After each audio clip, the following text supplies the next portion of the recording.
ഇപ്പം ഈ കർക്കിടക മാസത്തിൽ ഒരുപാട് പകർച്ചവ്യാധികൾ ഉണ്ടാവാൻ സാധ്യതയുണ്ട്. സൂര്യപ്രകാശം ഒന്നും നമുക്ക് ശരിക്ക് കിട്ടാത്തത് കൊണ്ട് നമുക്ക് പല ചുമ, പനി അങ്ങനെയൊക്കെ ഉള്ള അസുഖങ്ങൾ വരാൻ സാധ്യതയുണ്ട്. അപ്പം അതിനെ പ്രതിരോധിക്കുന്ന ഒരു ഔഷധ മരുന്നിൻ്റെ അടുത്താണ് ഞാൻ നിൽക്കുന്നത്. അപ്പം ഇത് കാണുമ്പോൾ തന്നെ ഒരുമാതിരി ഉള്ളവർക്കൊക്കെ മനസ്സിലായിട്ടുണ്ട് ഇതെന്തോന്നാണെന്ന്. അങ്ങനെയുള്ള ഒരു ഔഷധ ചെടിയുടെ അടുത്താണ് ഞാൻ നിൽക്കുന്നത്. ഇതിന്റെ പേരാണ് ആടലോടകം. അപ്പൊ ഇത് നമുക്ക് മുറിച്ചെടുക്കാം.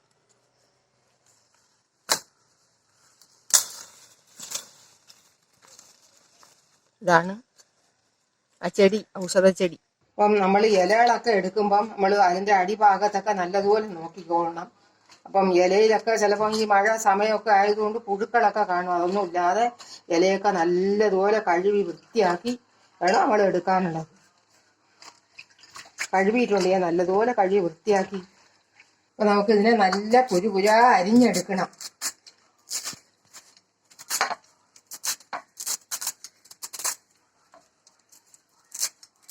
അപ്പോൾ നമുക്ക് ഇതൊരു വാട്ടി ഒന്ന് പുഴിയണം.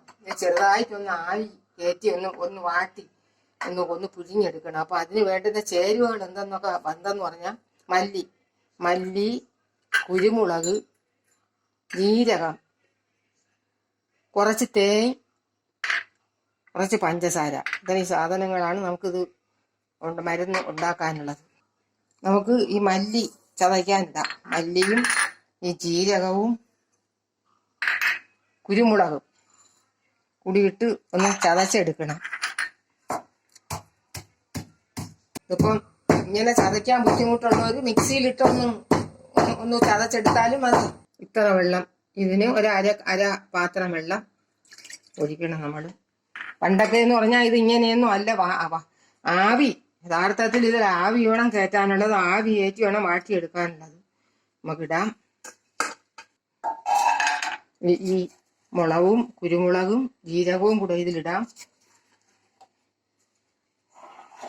അതിന് ശേഷം നമുക്ക് സ്റ്റവ് കത്തിക്കാം.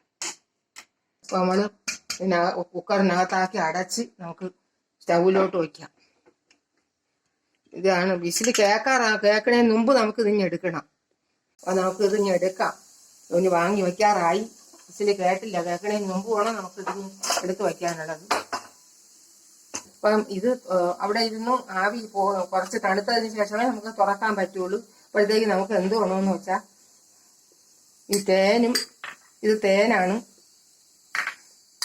പഞ്ചസാരയും തേനും കൂടെ ഇട്ട് നമുക്ക് ഒന്ന് ഇളക്കിയെടുക്കാം. നല്ല ഔഷധമാണ്. എല്ലാവരും ഇതുപോലെ ഒക്കെ ഉണ്ടാക്കി നമ്മളെ വീടിൻ്റെ 4 വശവും തന്നെ നമ്മളെ അസുഖങ്ങൾക്കുള്ള മരുന്നുകളുണ്ട്.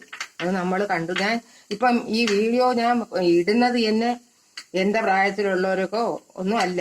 ഇപ്പം ഇളം തലമുറയിലുള്ള കുട്ടികൾക്ക് വേണ്ടി ഇടുവാണ്. അവരും എല്ലാവരും ഇതെല്ലാം ഈ ഔഷധങ്ങളെ കുറിച്ചെല്ലാം അറിഞ്ഞിരിക്കണം. അതിനുവേണ്ടിയാണ്. ഇത് എന്താണ്, വരണ്ട ചുമച്ച് രക്തം തുപ്പുന്നതിന് വരെ ഈ മരുന്ന് കൊള്ളാം ഇല്ലേ. കേട്ടറിവ്, കണ്ടറിവ്, കൊണ്ടറിവ്, അങ്ങനെ 3 അറിവുകളാണ് ഉള്ളത്. അത് കൊണ്ടറിവ് ഉള്ളത് കൊണ്ടാണ് ഇത്രയും വ്യക്തമായി പറയണത്. ഈ വരണ്ട ചുമ, സഹിക്കാൻ വയ്യാത്ത ചുമയുള്ളവർക്ക് ഇത് കുറച്ച് ദിവസം നമ്മൾ വാട്ടി കുടിക്കണം. പിന്നെ ഈ ചുമ നമുക്ക് തിരിച്ചു വരികയില്ല. അപ്പൊ കുക്കർ തുറക്കാം. നമുക്ക്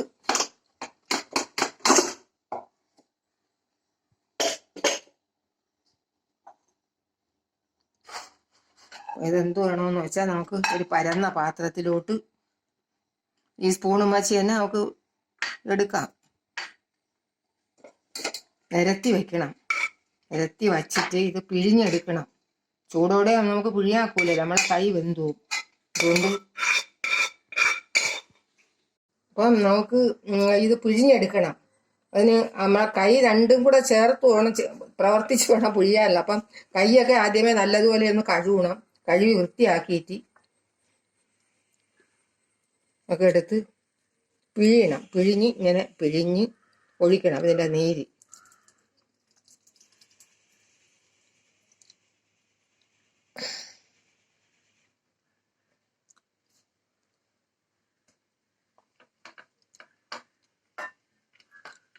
അപ്പം ഇതിൻ്റെ ചേരുവകളൊക്കെ എല്ലാവരും കണ്ടല്ലേ. നല്ല എന്തൊക്കെയാണ് മല്ലി, ജീരകം, കുരുമുളക്, ആടലോടകം കൂടെ ഇതിൻ്റെ എല്ലാത്തിൻ്റെയും കൂടെ. ഇതിൻ്റെ തനി നീരാണ്, നമ്മൾ വെള്ളം ഒന്നും ചേർത്തിട്ടില്ല. നമ്മൾ അരിപ്പും വെച്ച് അരിച്ചെടുക്കും.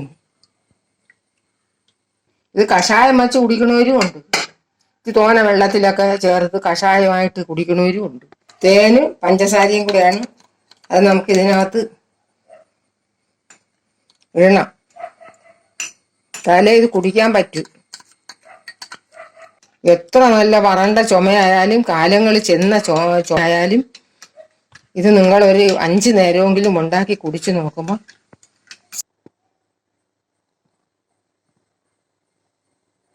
ഇപ്പം ആടലോടകം നമ്മൾ കഷായം വച്ചതല്ല, അതിൻ്റെ തനി നീര് നമ്മൾ ആടലോടകം വാട്ടി പിഴിഞ്ഞ് എടുത്തതായതുകൊണ്ട് ഈ അളവിനെ നമ്മൾ അത് കഴിക്കാവുള്ളൂ. അപ്പോൾ കൊച്ചു കുട്ടികൾക്കാണെങ്കിൽ 1 സ്പൂൺ അങ്ങനെ ഇത് കൊടുക്കാവൂ. ഇത്തിരി കയ്പുള്ള കാര്യമാണ്, കൊച്ചുങ്ങൾക്കൊക്കെ കൊടുക്കാൻ ഒത്തിരി ബുദ്ധിമുട്ടാണ്. അപ്പം ഒരുപാട് അസുഖങ്ങൾക്കുള്ള ഒറ്റമൂലിയാണിത്. അപ്പം എല്ലാവരും ഇത് ഉണ്ടാക്കി കഴിച്ചു നോക്കണം. പനിയും ചുമയും ശ്വാസം മുട്ടലും ഒക്കെ ഉള്ളവരൊക്കെ ഈ കർക്കിടക മാസത്തിൽ നമുക്ക് ഒരുപാട് അസുഖങ്ങൾ വരാൻ സാധ്യതയുള്ള മാസമാണ്. അല്ലെങ്കിൽ തന്നെ കർക്കിടക മാസം അല്ലെങ്കിലും നമുക്കിത് അസുഖം ഉണ്ടെങ്കിൽ നമുക്കിത് ഉണ്ടാക്കി കഴിക്കാം. എല്ലാവരും ഇത് ഉണ്ടാക്കി കഴിച്ചു നോക്കണം. ഈ വീഡിയോ നിങ്ങൾക്ക് ഇഷ്ടമായെങ്കിൽ ലൈക്ക് ചെയ്യണം, ഷെയർ ചെയ്യണം, ചാനൽ സബ്സ്ക്രൈബ് ചെയ്യണം, അടുത്ത് കാണുന്ന ബെൽ ബട്ടൺ കൂടി അമർത്തണം. അപ്പോൾ ഞങ്ങളിടുന്ന വീഡിയോയുടെ നോട്ടിഫിക്കേഷൻ നിങ്ങൾക്ക് ലഭിക്കും. അഭിപ്രായങ്ങളും നിർദ്ദേശങ്ങളും താഴെ കമൻറ്റ് ബോക്സിൽ ഇടണം.